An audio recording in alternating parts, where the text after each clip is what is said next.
तीन दामाद की सास पार्ट 2। अब तक आपने सुना कि कावेरी जी अपनी तीनों बेटियों ईशा, मोहिनी और सुहाना की शादी तीन घर जमाई लड़कों के साथ करवा देती है।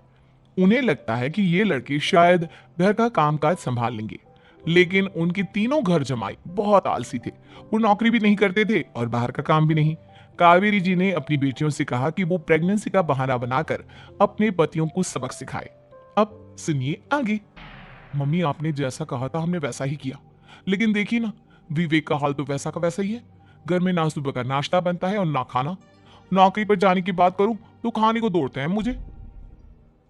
हाँ मम्मी, मैंने भी सुमित को कितनी बार कहा कि अगर नौकरी नहीं करनी तो कोई छोटी सी दुकान ही खोल लो। घर का खर्चा कैसे चलेगा?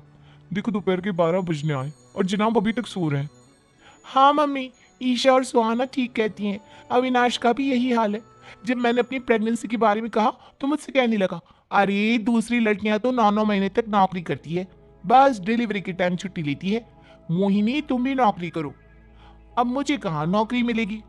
मम्मी बताओ, अब मैं क्या करूं? हे भगवान, क्या सोचकर घर जमाई दामाद लाई थी मैं कि मेरी बेटियां मेरे पास रहेंगी और खुश रहेंगी, लेकिन इन आलसी दामादों ने तो हमारी जिंदगी को भी प्रॉब्लम में डाल दिया है। मैं तो कहती हूँ मम्मी, हम लोग वापस अपनी जॉब पे जाना शुरू कर देते हैं। बता देते हैं इन लोगों को कि हमने प्रेगनेंसी का बहाना किया है। नहीं नहीं बेटा, ऐसी गलती भी मत करना। अगर तुमने ऐसा किया तो इन तीनों की आदत और खराब हो जाएगी। अरे आज नहीं तो कल कभी तो तुम प्रेग्नेंट होगी, तब वापस यही प्रॉब्लम आएगी, तब क्या करोगी तुम तीनों? हाँ मम्मी, आपकी बात तो बिल्कुल सही है। इन लोगों को तो सुधारना ही पड़ेगा। लेकिन कैसे? अपने बच्चों के आने की खबर सुनकर भी इन लोगों पर कोई असर नहीं हो रहा।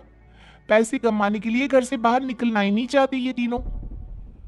अब मेरे दिमाग में एक प्लान आया है। तुम तीनों चिंता मत करो, उन तीनों को बुलाओ, फिर मैं बात करती हूँ। थोड़ी देर बाद कावेरी जी अपने तीनों दामादों को सामने बुलाकर अपनी बात कहना शुरू करती हैं। अविनाश, सुमित और विवेक, देखो बेटा, मैं ना तुम तीनों से बड़ा प्यार करती हूँ, इसीलिए तो तुम्हें घर जमाई बना कर रखा है मैंने। अरे मम्मी जी, सीधे सीधे कहिए ना, क्या बात है? प्यार तो हम भी आपको बहुत करते हैं।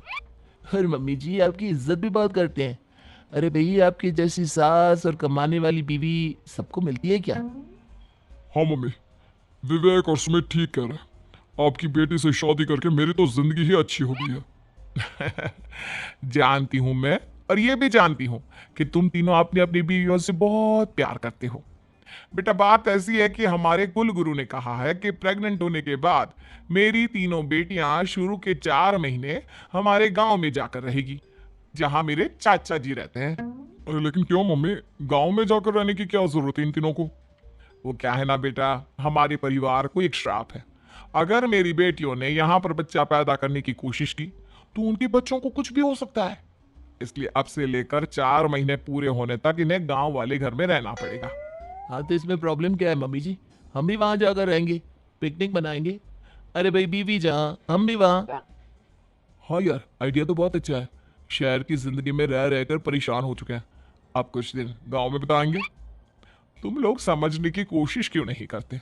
तुम में से कोई भी वहां नहीं जा सकता, और मैं यहाँ रहूंगी ना तुम तीनों के साथ।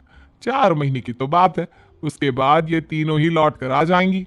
ठीक है मम्मी जी, अब हमारे बच्चों का सवाल है तो ये तो करना ही पड़ेगा। कावेरी अपनी तीनों बेटियों को कुछ दिन के लिए घर से बाहर कहीं दूसरे शहर में रहने के लिए भेज देती है। कुछ दिनों के बाद, अरे मम्मी जी, बहुत दिन से पिज्ज़ा नहीं खाया, मंगवाइए ना। क्या बताऊं बेटा, पहले तो बेटियां खर्चा दे देती थी क्योंकि उनकी नौकरी थी, लेकिन अब तो मेरे पास पैसे ही नहीं बचे। थोड़े बहुत पैसे हैं जो बच्चों की डिलीवरी में काम आएंगे। लेकिन मम्मी जी, आपकी बेटियों को वापस आने में तो अभी बहुत वक्त बाकी है। वही सोच सोच कर परेशान हो रही हूँ। सोच रही हूँ कल से दूध भी बंद करवा देती हूँ। अब दूध वाले को देने के लिए पैसे भी तो नहीं है ना। अरे नहीं नहीं मम्मी जी, अगर दूध भी बंद करवा दोगी तो मुझे चाय कहाँ से मिलेगी? और चाय के बिना मैं तो मर ही जाऊंगा। क्या करूं बेटा, इसके अलावा हमारे पास कोई ऑप्शन नहीं है। मेरे पास पैसे ही नहीं बचे। इस तरह कावेरी जी धीरे धीरे अपने तीनों दामादों को पैसे देना बंद कर देती हैं और घर में खाने पीने की चीजें लाना भी बंद कर देती है। अब वो तीनों बुरी तरह से परेशान होने लगे थे, और इसलिए एक दिन तीनों प्लान करके घर से बाहर निकलते हैं। और बाजार में जाने के बाद, यार अच्छा खाना खाए हुए कितने दिन हो गए, पता नहीं कब अच्छा खाना मिलेगा। हमारी बीवियों के जाने के बाद तो हमारी हालत भिखारियों जैसी हो गई है यार। कुछ भी हो, मुझे तो आज पिज्जा खाना ही खाना है। जेब में 1 रुपया नहीं है और पिज्जा खाएगा, कहाँ से आएंगे पैसे? अरे देख वहां सामने बोर्ड पर क्या लिखा हुआ है, कंप्यूटर पर काम करने के लिए एक आदमी की आवश्यकता है। भाई मैं तो जा रहा हूँ, काम करूंगा और शाम तक पैसे लाकर आराम से पिज्जा खाऊंगा। जा जा, तुझे कोई काम नहीं देने वाला, हम तो घर जा रहे हैं। चल भाई सुमित। सुमित और अविनाश वहां से चले जाते हैं और विवेक उस कंप्यूटर शॉप पर सारा दिन काम करके 5,000 रुपए कमा कर घर लौट कर आता है और अपने खाने के लिए अच्छी अच्छी चीजें भी लेकर आता है। ये देखकर विवेक और सुमित के दिल में भी कुछ पैसे कमाने की इच्छा जागती है। अरे सुबह सुबह कहाँ चल दिए तुम? मम्मी जी एक बहुत अच्छी जगह मिली है, कंप्यूटर पर काम करने के 5,000 मिले थे कल मुझे। अगर रोज काम करूंगा तो पूरे 40,000 की तनख्वाह। अरे वाह, ये तो बहुत अच्छी बात है दामाद जी, आपको जाना ही चाहिए। सुमित और अविनाश विवेक को इस तरह तरक्की करते देखकर परेशान हो जाते हैं और वो दोनों भी काम की तलाश में निकल पड़ते हैं। धीरे धीरे उन दोनों को भी काम मिल जाता है। अब कावेरी के तीनों दामाद छोटी मोटी नौकरी करके अच्छा पैसा कमाने लगे थे। एक दिन कावेरी उन्हें अपने पास बुलाती है। अरे वाह, विवेक 40,000 कमा लेता है, अविनाश 60,000 और सुमित तुम भी 40,000 के आसपास कमा ही लेते हो। कुल मिलाकर तुम अच्छे खासे पैसे कमा रहे हो बेटा। हाँ मम्मी जी, बहुत मजा आता है जब महीने के एंड में मोटी रकम हाथ में आती है। पूछिए मत मम्मी जी, घर में रहकर रोटी बना बनाकर और तो जैसा महसूस होने लगा था मुझे तो। हाँ बेटा, तुम तीनों की बात तो बिल्कुल ठीक है। और जानते हो, अब तुम तीनों की पत्नियां भी वापस लौट कर आने वाली है। लेकिन मम्मी जी अभी तो उन्हें गए सिर्फ 2 महीने हुए हैं, आपने तो कहा था वो 4 महीने के बाद लौट कर आएंगी। ऐसा कुछ नहीं है बेटा, मैं सिर्फ तुम तीनों को सबक सिखाना चाहती थी कि आदमी घर में बैठकर बीवी की कमाई खाता हुआ अच्छा नहीं लगता। इस दुनिया में हर इंसान को मेहनत करनी चाहिए, काम करना चाहिए, चाहे वो औरत हो या आदमी, ताकि अपने परिवार को संभाल सके। कावेरी की बात सुनकर उन तीनों को अपनी गलती का एहसास होता है और कावेरी उन्हें सच बता देती है कि ईशा, सुहाना और मोहिनी शहर में ही कहीं दूसरी जगह रह रहे थे।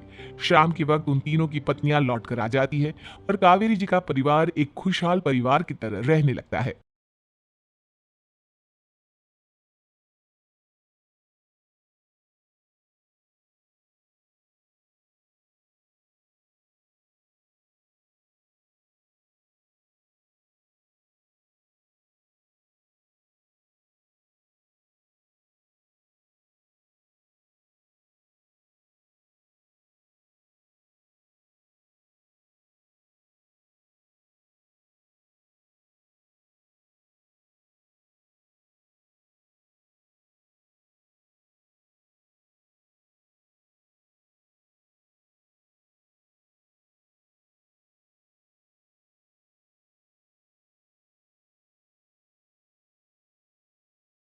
सिस्टम है भाई, कुछ क्या कर रहे हो तुम? हम तो सिस्टम ही सिस्टम कर रहे, करोगे सिस्टम हमारे साथ? क्या सिस्टम? नहीं समझ में आता मेरे को सिस्टम। सिस्टम